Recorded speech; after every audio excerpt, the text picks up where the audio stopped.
Here comes the intro. Skip forward 30 seconds if you want to get right to the episode. This is the Tailboard Talk Podcast, the best health, wellness, and lifestyle resource for the fire service. We're using stories, lessons, and tips from the front lines to give a realistic view of what the job can do to us and how we can make it out alive.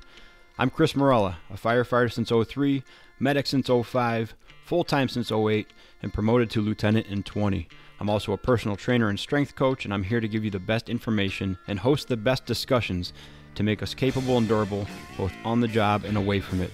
So grab a heater, steal some fancy creamer from first shift, and let's go chat. 39 hours left of space on this card. We don't have to fill it up tonight. We can certainly make it 2 episodes. I'll cut that part out. I was thinking about hiring a podcast manager. To do what? You'll have to get a little closer to that. To do what? Well, the stuff that I don't do well. Which is? Well, I do the editing okay. Mm-hmm. But I still feel like someone who knows how to do sound stuff would probably make it sound better. Mm-hmm. If nothing else, just like equalize everything and make the phone call ones sound not so phone call-y. Oh, yeah. I'm sure there's ways to do it. I just don't. The times I've tried to do it, I've messed it up. Mm-hmm. And then I'm like, well, the sound is good enough, you know? Yeah. So they can do that. Then they can do transcripts, and they do like the show notes with all the appropriate links I never put in. Mm-hmm. And then they can do the sound bites and sound clips and stuff. Okay. So pretty much everything after the recording. Gotcha. Because what always happens is like, I'll do the episode, and then I'll try to make 1 or 2 sound bites or 1 or 2 quote things. Yeah. And then I'll either won't make them, or I'll make them late, or I'll do like, I'll have 3 on a list I want to do. I'll do 1. Yeah. I'm like, well, I want to do the other 2.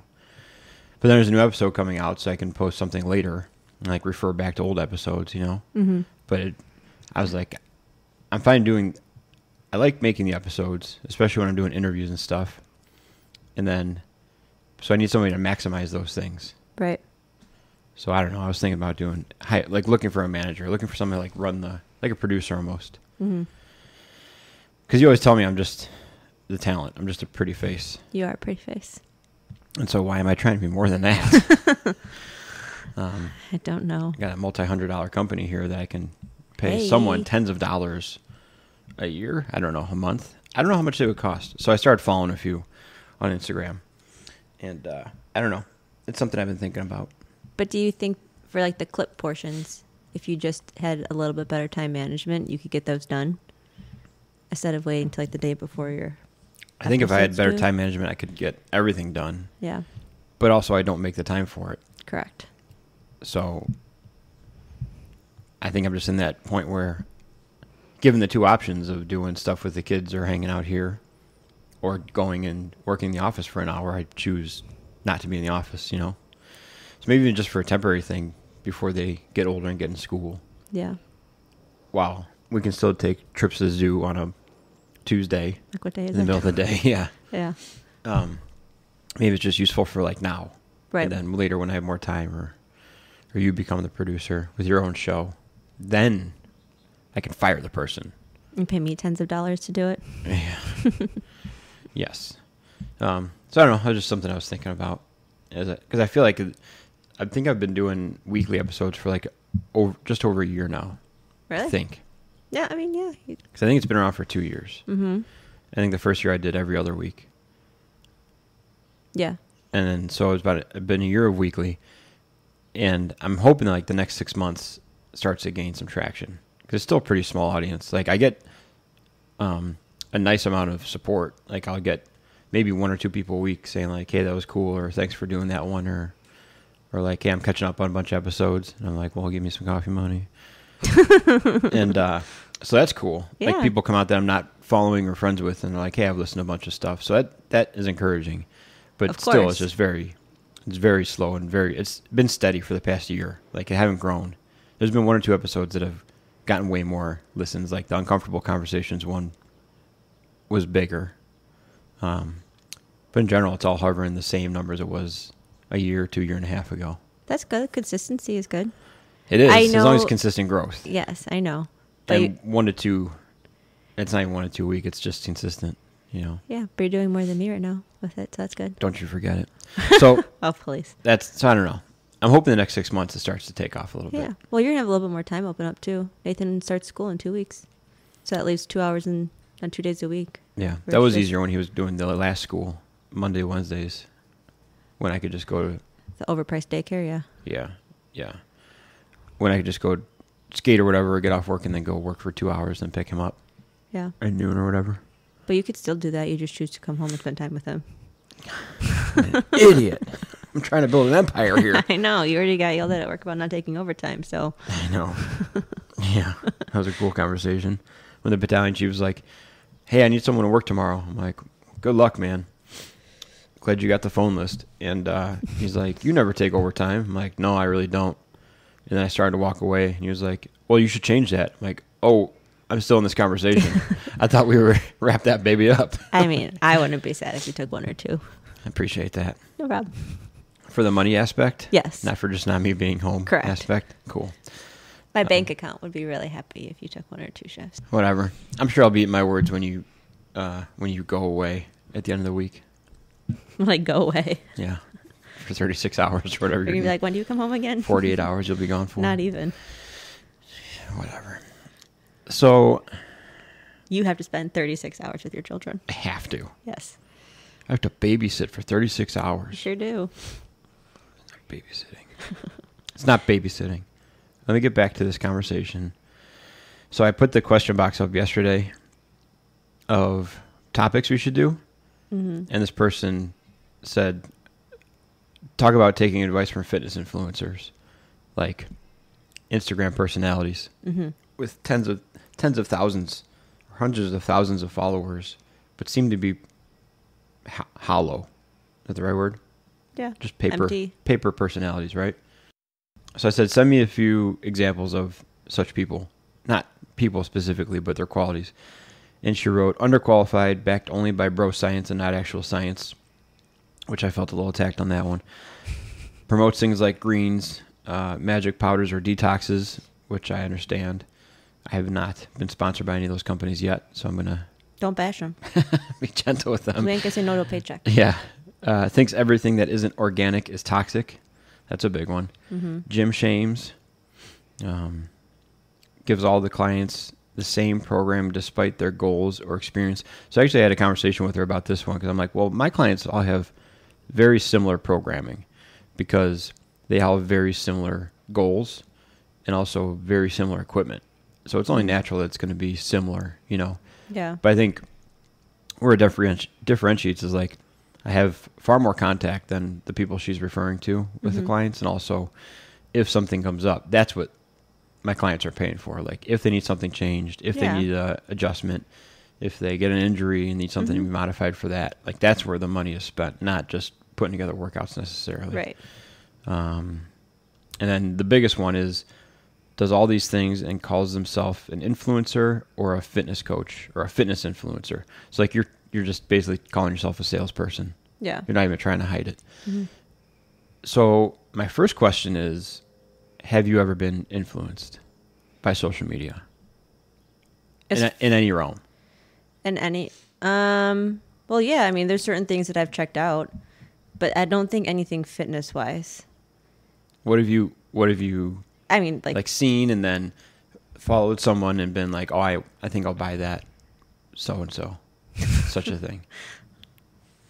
well, I follow this organizer on Instagram, Yeah. and she had a really good grout brush thing. We did buy that. I got influenced majorly by that. And Is that the one she used? Like, did you Yeah. click an Amazon link or whatever and go through and buy her?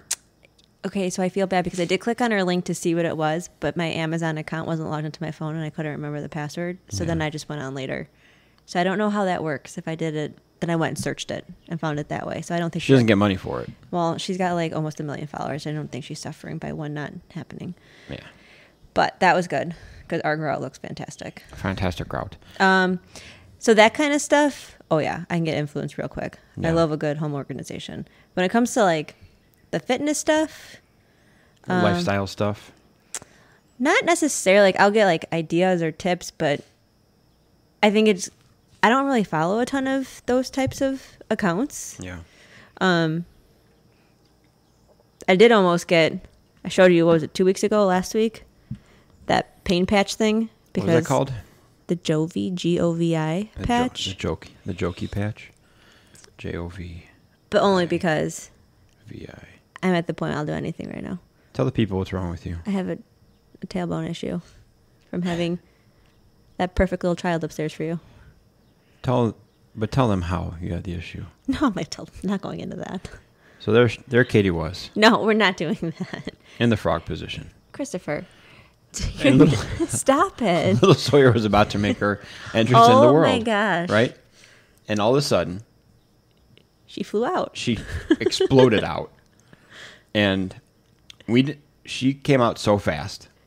The nurse the nurse told me I had to stop pushing. Yeah, she didn't get paid. Quit it. To have baby. Yeah, they told you, stop, I have to get the doctor.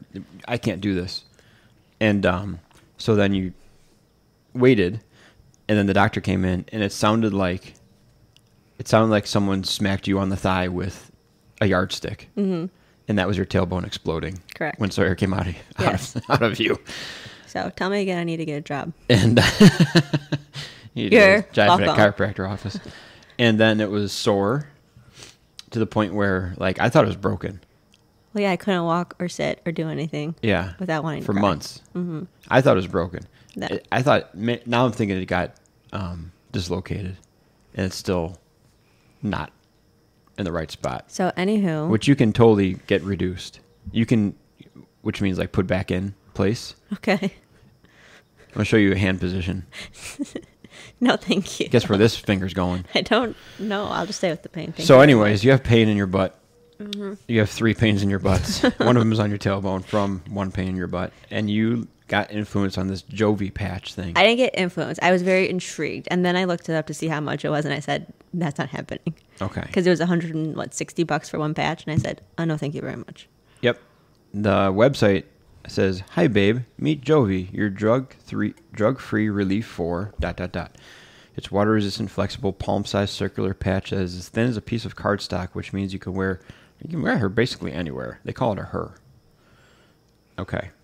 So let's just go into... it's for menstrual cramp relief, musculoskeletal pain. It's 100% drug-free, reusable, blah, blah, blah. I read what their claims are on it, and I went, what are you talking about? And then I read a couple of reviews on it, and they backed up what I thought. So how it works on the website. Well, you're already going like 5 steps further than I did, because I just clicked on it to see how much it costs first. So, and then I was like, well, that's not happening, so I didn't even do any further research. Yeah. Let's see. Here's the first red flag. Jovi is powered by patented technology created by military scientists and backed by medical professionals. Okay, so someone has technology they patented, right? Mm-hmm. And then this company is going to take that in some form or fashion and apply that to their product. Okay. And it's powered by patent technology created by military scientists. What does that mean? And backed by medical professionals. That's me. Okay. Mm-hmm. Now here's the next sentence. Nanocapacitors sealed inside the Jovi patch detect signals from within the body and absorb sensations of discomfort like a sponge through a process known as neurocapacitive coupling. You know what that means? No. Nobody does. You basically told me you're just going to buy me a thing of Icy Hot and call it a day. Because I looked at the ingredients on it, and it's Icy Hot on a sticker. And they put it on you, and they tell you there's nanoperceptors in there that are going to magnetize your menstrual cramps. I don't need that relief. No. Anyways, that sucks. So this is just one and there's a back-to-school sale, $70 off. I mean, now that I'm looking at it, you can save a lot of money. You get 2. 2 bottles of Icy Hot or two patches? I'm going to buy you some China gel, some Tiger Balm. I think Rub it on your tailbone for you. I was like, I think you gave me that China gel for Nathan. Sure did. So that's one example, right? You can get sucked into these things because a long time ago, Kurt and I were at a conference, and they said the the best way to sell something is to take away someone's pain. And if you have this tailbone pain, right, and you were married to someone different who thought $160 is not a lot of money, and then you get this thing and it's an icy hot patch, but you think it's nanocapacitors in your tailbone, and it works for one reason or the other, placebo or analgesic effect, right? Whatever works on it works. You're in. And this is like the miracle relief for your pain. And that company is just cranking out icy hot patches left and right. And you've been influenced at that point. Thank God for me is what I'm saying. Thank goodness. But there's a million of those. But here's the tricky part is like even things that I like fall under that same umbrella. And things that are widely used in like the fitness world that are considered effective fall under that same umbrella. Like the kinesio tape stuff, that like black tape. Oh. People put all over themselves. Yeah. We were at another conference and this Major League Baseball athletic trainer said, there's data that says it works, but it doesn't matter if you stretch it 25% or 75%. And it doesn't matter where you put it in correlation to your issue, but it works. So if it works, then use it. So at that point, you're debating, does it work enough to use, or is it worth the fight of telling someone that it doesn't work and then getting into that can of worms with a professional athlete? Yeah. So they use it, right? Like foam rollers are debated every single day of they're good or bad. Good for your hamstrings, bad for your back. Like you're not supposed to roll your back on it, but it's good for parts of your back. All that stuff is like, nobody knows exactly how it works, but it seems to make people feel better, so they use it. The Joey patch is the same thing. But couldn't that kind of just like be all encompassing in the fitness world? Yeah. Like as far as everything even works. down to exercises? Yeah, exercises are bullshit too. No, I just mean like specific. I'm agreeing with you. I'll remember that tomorrow when you're like, you want to work out? Yeah. No, you said exercise is not smart. Yeah, everything works. Everything's going to work for someone. Right. So I guess it's just going back to, are you getting this information from people that you trust and can like have a conversation with and fall back on, or the Jovi company who you'll never see again? I'm sure I'll see an ad for it now. You will. Well, I think it's hard as far as fitness stuff goes, because generally if I feel like I'm getting sucked into something or like intrigued by something, I'll show it to you and you'll either say like, oh yeah, that's kind of cool, or like, no, this is ridiculous. Here's a perfect example, the Bosu ball. Oh yeah, I wanted one of those for years. You still want one, secretly. You want some other form of it. You just showed me like. Oh, it was like months ago. Yeah, that thing. Yeah. I saw an ad for. I don't even remember what it was, but yeah, I know what you're talking about. People hate that. Some people hate it. Some people love it. The Bosu thing? Yeah. Okay. I'm pretty neutral on it because you can find a use for it. People don't like it because people do dumb stuff on it, like they'll back squat on the inflated part, or flip it over and stand on the flat part, and then it'll be unstable on the ground, and they'll like back squat and do stuff silly on it. It's stupid, right? I mean, I don't even like back squatting with my feet on the ground. Yeah, you like back squatting with hanging from a bar, which is weird, but. What? How else would you back squat? No, I mean, like, I don't even like, I don't want to get fancy with the balance thing. Like, I just don't like doing back squats. Yeah. That's what I was trying to say. I know. It's pretty late in the day for my jokes. I'm just getting my first wind. It's 8 o'clock at night. I think it's 7:40. I know. I don't think I've been taken by any influencers. I don't think I follow that many. I only follow, as far as fitness goes, you. I did follow when I was pregnant. I did follow one, like fit pregnancy page. Yeah. But she actually had really good exercises. So I think maybe that's the difference of like knowing if you're getting fleeced by an influencer or an actual person that's theirs, if you can have a conversation with them, or if you look at their content and it's actual content, not just pictures. Yeah. Of them working out or them modeling their product or something. Yeah, I feel like the one besides you fitness person I follow was a pregnancy one, and she was always posting like the pregnancy version of the workout, the regular like version. Yeah. A lot of videos of her working out, like, but it wasn't like anything crazy. It was a lot of body weight. Like, I don't think she used weights over 10 pounds. Yeah. Because it was geared towards pregnancy workouts. That's a whole nother thing. That's a whole, yeah. But like people would be mad at her for not using weights over 10 pounds. A lot of people would be like, oh, she needs to use heavier weights. But it's all dependent on the context of. Well, yeah. I mean, like for me, I followed her. I liked her. I enjoyed her because really for Sawyer, I medically could not pretty much work out almost her entire pregnancy. Yeah. Besides walking. So to be able to do like a few body weight things. Yeah. To have that was nice. And just to see this woman had 3 kids, I'm like, oh, I can get abs again. You got abs, girl. Yeah. 2-ish. There's some lines, but 2 abs, 3 pains in the butt. Yeah. You got it all. Living the life. But no, as far as fitness goes, I don't think I've been influenced by anything. Yeah. It is, but I do think with worked out with you and having you, and then just being at LGN for so long, and just understanding like the social media thing. Yeah. I think I can pick out like a fake one. A faker. Or just a non educational one. Like let me see what protein you're using or what got great skin, like what's your skin routine? I'll be influenced by that all day long. Yeah. But when it comes to like the fitness stuff, it's just not my. Well, that's the part of this is like the detoxes and the magic elixirs and the. Yeah, but I think I'm at the age too where I just don't believe any. Like I know there's no fast solution. Yeah. I mean, it's just. And the mechanism for all that stuff is just that you're not eating enough, and so you're at a severe calorie deficit. Mm-hmm. So you have to lose weight because you have to continue to burn calories to live, and they got to come from somewhere. Yeah. So if your lemon and cayenne pepper juice doesn't give you enough calories, then it's got to burn it from somewhere, right? Right. I guess the other thing would be what you can look out for is like, I guess I'll start with this disclaimer that everybody, fitness person or not, business or not, everybody's selling something on social media. Well, you have to. That's why you're on it. Right. Well, even if you're just a person, you're still selling something. You're selling the image of your family and your life or whatever, or you're selling the person that you want to project out there. So everybody's selling something. Some people, like me, are actually selling goods and services. Some people are selling products, right? Yeah. Everybody's selling something.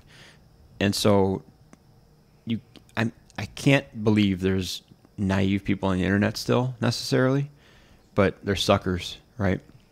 There's suckers everywhere. So you just got to see through what they're showing you pictures of and what they're portraying to figure out what they're selling. And if they're selling education and something that is kind of evergreen and boring and not that sexy, it's probably pretty good. It's probably like an actually effective thing. If they're selling something that looks awesome and exciting and fast, and until you buy it, you don't get to see all of it, then it's probably crap. But then you have like things like Beachbody.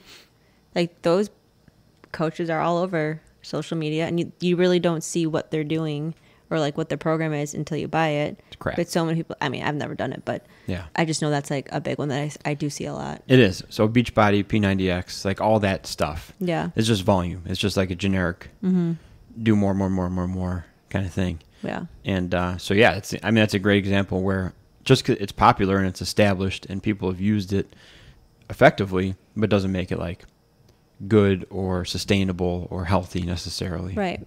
But at the same time, too, don't you think if someone can find something that kind of gets them going, like maybe, oh, this Beachbody thing, this will get me going or get me in the right direction. And then like as time evolves with their fitness experience, like, okay, well now I kind of have these tools. So maybe maybe they're embarrassed to go to a gym or don't want to go to a gym. I think that's always the hope. Right. I think the more likely path is that they do it, the 90-day shred or whatever, right? And then they lose 20 pounds because they're active or whatever program they're doing, whatever short duration, high intensity program they're doing. And then, but that program doesn't teach them anything because you can't do a 365-day shred, right? So all it teaches them is that for 90 days you're going to go crazy and eat very little and do a ton of exercise stuff. Yeah. But doesn't teach them a sustainable way of anything. So likely what happens is they go through that program. They feel the effects of that for 2 to 3 months after the program because you've lost some weight and you're probably eating less just out of habit from doing that for 90 days. But then your activity slows down. And then the real danger is you're 2 months out from doing that, and you jump back into one of your high-intensity programs or workouts that you left off at, and then you get hurt. And now you can't work out for another 2 or 3 months, or you give yourself that excuse that you can't work out for another 2-3 months, and then the weight comes back on. So yeah, you're but like, then you well, buy the program, and then you're on the hamster wheel. Exactly. So that's the more Yeah. likely scenario. Yeah. And I usually won't compete with that. I'll say I'll never compete with it because I don't market that way. Yeah. And I don't attract those type of clients who need to lose 30 pounds in 30 days or something like that. No, I mean, And I'm not attractive to those clients either, because most of them, I won't just sell them a program and be like, here's 3 months of workouts. I'll be like, okay, let's talk about your goals and how we're going to do this and what equipment you have. And by that time they're like, listen, dude, I just want 90 days worth of workouts. I'm like, well, I don't want to do that. Yeah. So there's a barrier to that. Some people will. There's always people that are willing to blend those lines. Right now I just don't do that. Yeah. So yeah, that'd be the hopeful progression, but it's not the most realistic one, unfortunately. Not the most common one. Yeah. But hey, the more people that hear people like me and Kurt talk and realize that you don't need to be intimidated, or it's not that daunting of a task to have an actual personalized program or go to a gym or have a personal trainer. If we pick off a couple of those a year, I mean, that's great. Those people count. Do you think, though, that some people get not turned off by a personal trainer, but wary because it's definitely going to be more, obviously the experience is different, but the price point is significantly higher? For sure. Because you and Kurt aren't cheap. No. And that's typically the downfall of personal trainers, that they are cheap. And because most of them want to do it because they like it, or it's fun, or they have like a history of exercise being a part of their life. So to start providing exercise for people is just like a natural thing. Yeah. So why would I charge a couple $100 if I'm doing something I like? I'll just give it to people for inexpensive, so hopefully more people do it, right? Right. But then the frauds are like, they think they're just hot shit, and so they're going to charge hundreds and hundreds of dollars with no real product behind it. Mm-hmm. And there's that weird complex of like, if something's free, people won't value it, or if it's cheap, people won't value it as much as like, oh, I had to spend $500 on this program. It must be good, or it must be the best, you know? Yeah. And so the frauds are willing to charge that because they are, and the people who are experienced or knowledgeable are typically less likely to charge that because they don't want to scare anybody away. Right. So we kind of hamstring ourselves with that. It's absolutely a barrier, and I've certainly lost clients that want to just go back and do like the cheap programs because they just didn't see the value in it, which is probably more my fault than anything. Do you think they see the value? Or, I mean, like, we reevaluate our budget every 6 months, and it's like, ooh, okay. Yeah. If I'm spending X amount of dollars for this, but I can go to an Orange Theory. Well, Orange Theory isn't even cheap. Like an Export or Lifetime or whatever LA Fitness is now for $40 a month. Yeah, I'll lose out to that every time. Yeah. But then you're rolling the dice. You're walking into a factory, you know. And I'm sure there's good ones out there, but you're basically putting yourself at the will of the masses then. Mm-hmm. And that's an obvious noticeable difference when people go from training with like Kurt and I to an Orange Theory or F45 or something like that. Well, yeah, that's just a fancy group class, right? Yeah. I don't know what that F45 is, but it's the same thing as Orange Theory, just with more dumbbells and weights than rowers and stuff, I think. Gotcha. It's tricky. It's definitely, the price is always going to turn people off to it. But that's a bigger issue in itself of like, well, how much does it mean to you and your livelihood and what you're trying to do then? Mm-hmm. There's some people that, you know, if I tell them it's going to be $200 a month for my digital training. Right. So you get this many workouts. You can text me anytime. You got videos with every movement. $200 a month. Mm-hmm. There's some people who be like, that's really not that bad because I was paying $75 a session for a personal trainer. If I can text you, I'm down with that, you know? Yeah. And then there's some people who say like, well, my knee doesn't hurt that bad and I can still walk around the block with the kids. I don't need to get in that good a shape. I'll just go to Export or F45 or Orange Theory and do my thing. it just depends on how much people value their longevity, and that's their decision, you know. Well, yeah, and I'm sure just the sticker shock of one to the other, or just like kind of figuring that out, thinking like, oh, that is too much, but then you go over there and it's like, well, it's just two different things, obviously. Mm-hmm. But the money is always the equalizer. 100%. So you could walk into a place and be like, this place is nothing like Chris's Garage, and I'm not using an app, and it's 100% different programming, and I'm not sure if I like it. But then you look at the numbers and you're like 200 versus 60. Like, oh, okay, I'll give it a shot. Like, I'm not sure if I'll like it, and I don't think I do, but it's a third of the price, so I'm just going to go with it. I mean, that's how I would be if I was like, okay, like, hey, this has been fun, but this is only $60. I'm going to go try it for a month, and then... Well, and that was the cool thing about LGN and our personal training clients, too, is they're the people that see the value in investing in it because they're getting the product that Kurt and I put out. Well, I'm sure you and have. So then we attract that, and then it's like-minded people kind of hanging out together, and it's all one big cool thing. Yeah, but then I'm sure you also had the people who are on a budget and was like, hey, I really like working out with you guys, but this is no longer feasible. And then we ridicule their personal decisions and tell them to rebudget and take their kids out of their fancy school and attack their personal beliefs. Sounds cool. We didn't do that. We said, so long, sucker. There was a... Please come back. Yeah. Yeah, start saving. There was a guy we saw, was a financial guy, and he opened his talk with big letters on the projector screen that said, poor people suck.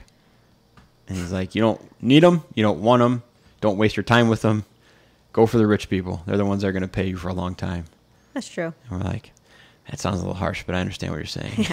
The message is there. Yeah. Delivery's a little so off. It was an aggressive seminar. That was the start of it. Then he got in an argument about how Bally's went bankrupt, and he was arguing with this guy, and the guy was like, no, this happened. This is how they were corrupt, and they shuffled all this money around and bankrupted themselves and got in trouble with whoever. And the guy was presenting like, no, it's not. Like, this is how it is because I studied it. And the guy was like, well, I worked there. And so these two, and then neither side would relent. The presenter guy and also the employee guy were just butting heads for like 10 minutes. And we're like, that's not the point of this part of the seminar. Can you just move on? That was an example. Like, make something else up. It was an aggressive seminar. But So you've never been influenced by anything? Fitness-wise? Like, I'm trying to think of equipment. I don't think I've bought any equipment or anything like that that's been goofy. No. I'm not that picky with my food and stuff. You're doing everything. I'm like, you don't grocery shop. Yeah, so I have been. So, I'm influenced by whatever decisions you make to feed me. That's right. Wait, we didn't even talk about, I just thought of the best thing I've ever was influenced by that you totally approved. Your hyper chill. That was an Instagram influence. Yeah, the hyper chiller. Yeah. Is that what it's called? Hyper chill? Yeah. The whole shelf's going to fall. The hyper chiller. Can you describe it? It's basically where's an this ice going? pack for your coffee. Sold. I'm not selling it very well. No. But you really enjoy it. Describe it. It's a mug that you put in your freezer and has got 2 different ice compartments, so you can brew your hot coffee right into it, let it sit for 30 seconds, and you have ice cold. 2 minutes. Whatever. It's got to sit for a while. But it works. I let it sit for like a minute, and I like ice cubes in my iced coffee, though. But it's supposed to be so you don't have to have watered down iced coffee. It does work. It does work. We almost need 2 of them because it thaws all the ice in there, obviously. I almost thought about buying 2, but then I felt weird buying my cell phone when it was part of your Father's Day present. Yeah, you shouldn't. I agree. There should be no benefit to you during my special day. No enjoyment. Me only. Thank you. You're welcome. Any advice you want to leave with when getting influenced by people? I think you just got to do your research of whatever it is. Yeah. Depending on what it is. I mean, if it's a grout scrubber, I mean, you don't have to do that much research. But if it's maybe something to do with your health. Buy the damn grout scrubber. Buy a good one. I'd say just do your research. If it comes to like a supplement or a workout program. Yeah. Just do some further research. Maybe look at what they're promising compared to the cost of it. Yeah. Or compared to what it is. Well, I think we said too, like just kind of really like kind of do a deep dive into their page and see what are you posting? Are you working out with? I know some like I said, I don't follow a ton of fitness people, but the ones that I have seen that I think are pretty decent, they'll show obviously working out with their clients and what their clients are doing and kind of talking through the exercise and what it's for. Yeah. So that's fascinating. Kind of. Fascinating. Well, it shows like they care. They kind of know what they're talking about, I assume. Yeah. I mean, it's only one person who I see do that, so. Is it me? I don't post many workout videos anymore. No. I need a manager. Okay. I'll send you my bill. Yeah, right. Manage your schedule. If you guys, if you want to see the Hyper Chiller in use, send us some Buy Me a Coffee money, and I'll use it. And then if I remember, I'll send it to my manager. That person will edit it and make it cool, and then post it, and you'll get to see it, and I'll appreciate it. Sound good? You remember the slogan this time? Durable and capable on the job and away from it. I'll take it. Is that it? Yeah.